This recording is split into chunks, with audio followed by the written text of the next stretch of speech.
Hello everyone, welcome back. Kevin with Survivalist Boards. Guys and gals, would y'all like to know my take on what it's going to take? Would you like to know my opinion on what it would take to survive a crap hit the fan situation? I'm talking biblical proportions, guys. Like bubonic Middle Ages, bubonic plague, where a third of Europe died type of stuff. That the key to surviving a long-term event, such as what happened in the Middle Ages, it's broken down into 3 words. Managing renewable resources. That's all there is to it. Managing renewable resources. All right, let's back up a little bit, guys. Let's back up a little bit. During the Great Depression, the 1930s, into the start of World War II, people all through the South hunted for their meat. They hunted squirrels, rabbits, deer, turkey, whatever they can get their hands on. And because of that, certain breeds, certain animals went extinct in areas in certain states. For example, here in Southeast Texas, the white-tailed deer almost went extinct. We had a renewable resource such as deer. They were hunted to extinction, almost to extinction. Well, they are pretty much extinct because after they imported the deer from the eastern part of the United States, they started interbreeding with native Texas deer, East Texas deer. So really, the East Texas deer is, the deer we have here today is not the same deer we had here 100 years ago. Wild turkey. Whenever DeSoto and his Spanish explorers came into Texas, they talked about turkeys, trails of turkeys being miles long, just tens of thousands of turkeys. During the Great Depression, those turkeys were hunted to extinction. And not like the white-tailed deer. The Southeast Texas turkey was hunted to extinction. It had to be reintroduced. Back, I think the repopulation effort started in maybe the 1960s, 1970s, maybe in the early 1970s. Whenever I was growing up here in Southeast Texas, visiting these rolling hills, piney woods, you never saw a turkey. Rarely ever saw a turkey, and that was only after several decades of them being reintroduced. And now we have a limited hunting season on the wild turkey, but it's still not the same turkey that we had before the Great Depression. So during the Great Depression, people had a resource and they hunted that resource to extinction, hunted it out. So then there's nothing left.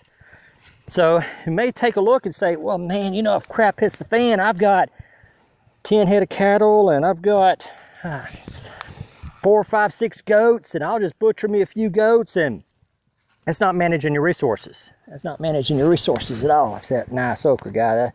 Guys, that one there is ready to pick. Yeah, got me a little harvest out of here yesterday. So, I take this okra for an example. Renewable resource. I planted one type of okra here. So, that means there's nothing here to cross-pollinate. I can take and I can save the seeds off of that okra, and I'm going to do that. I'm going to let a couple of these plants over here go to seed. Probably the ones out here in the front, I'm going to let these go to seed, and I'm going to save the seeds off of these, and then the rest I'm going to harvest. Let's take your chickens, for example, guys. Like between this chicken and that one, which one would you butcher first? This one over here on the right, I know how old she is. She's like 4 or 5 years old. 5 years old, no. Maybe, yeah. About 5, 6 years old. That one over there is 1.5 years old. After about 2 years, your 2 to 3 years, chickens start slowing down in their egg production.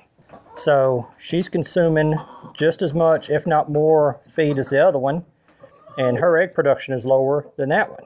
So why not conserve your feed? Take that one on the right. She's an older hen. Look how nice, full her breast is. Very well, nice body, Rhode Island red. Butcher her, and then give this one here more feed so that she can lay more eggs.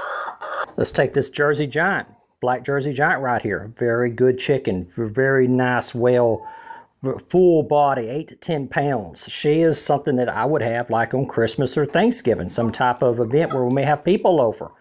She's just a good chicken, lays a Beautiful, beautiful egg. Watch how docile she is, guys. So you can almost walk right up to her. Sometimes you can. You can just walk right up to her and pick her up. That's how docile she is.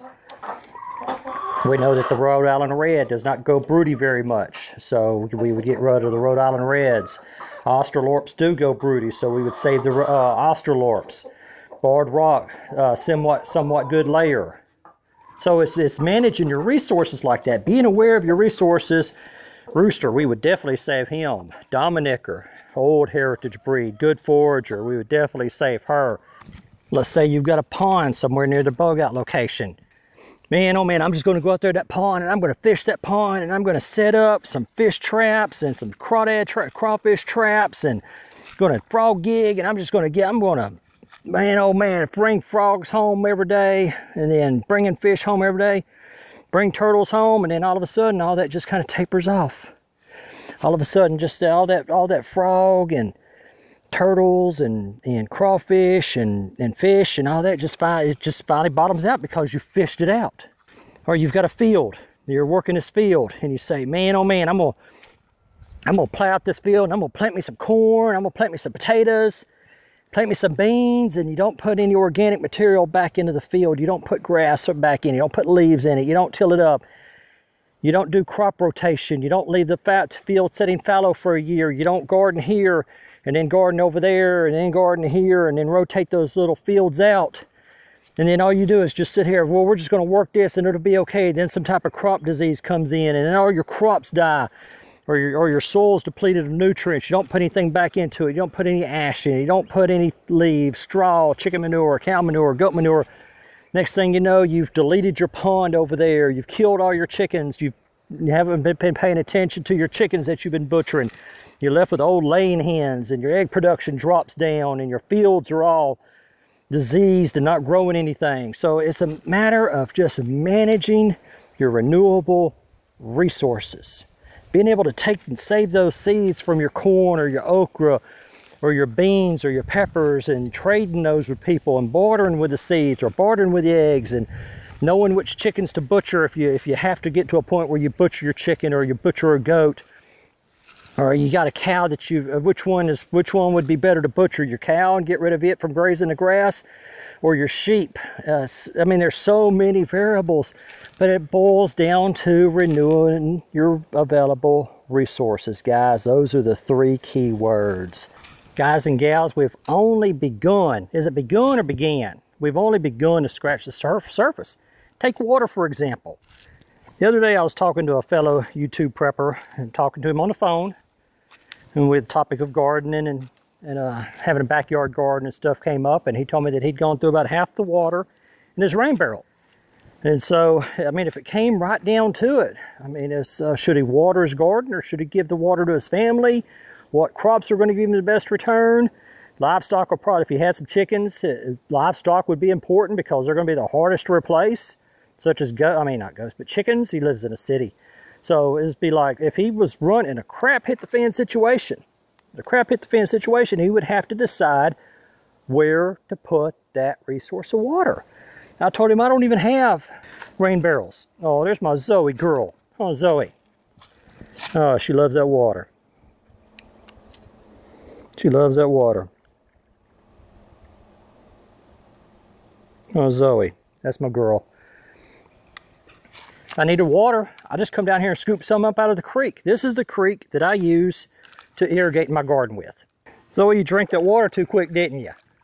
She likes to get down that creek. She's hot. She'll start lapping up that water and she'll start coughing. Here is my irrigation system, guys. One of my long-term plans is to take this and eventually get it where I can run it off solar. That is a basement sump pump right there in the creek.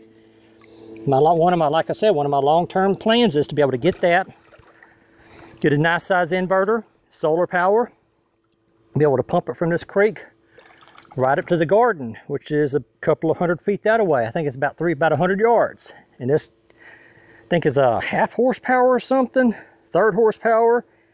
Does like 55 gallons an hour, and it pumps it from here, dual water hose, all the way to the garden.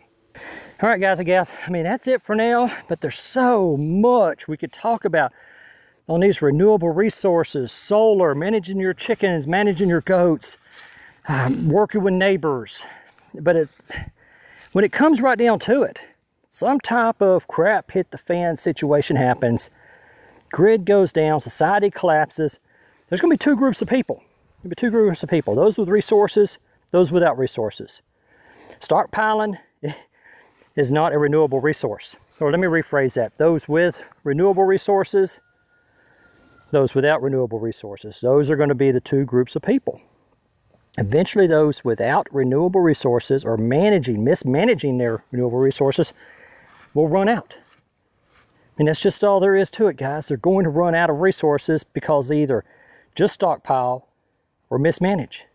Those that manage their resources, manage their renewable resources, like I said earlier, saving the seeds off this okra, replanting them later, next year.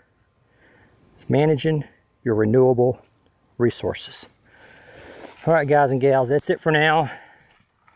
I will talk to y'all later. Hope y'all enjoyed the video. Let me know what you think. I poured up some weeds around these bell peppers the other day. They need water bad. Let's let that one stay on there too long. Stink bug. Oh, man. All right, guys and gals. I got some tomatoes over here. Look at there. Got me some tomatoes going on, guys. Here. All right. Anyway, I will talk to y'all later.